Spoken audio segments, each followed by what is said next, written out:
Hey guys, in this video I'll show you how to share a video, audio or any file format as a link. In mail and WhatsApp we can't share files greater than 20 MB. So we need another alternative. We can send that as a link. Another option with which we can do it almost instantly. It's via Google Drive. We'll open Google Drive and then if you choose your account, this will be the home page. We'll click on the plus button. Then it'll show you a couple of options. There we should click on upload.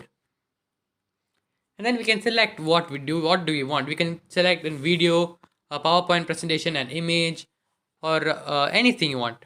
I'm just selecting a video over here.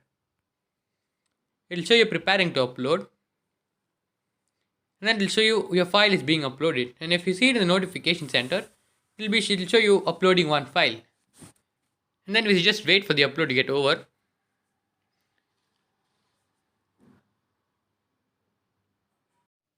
Now the video that I selected has been uploaded.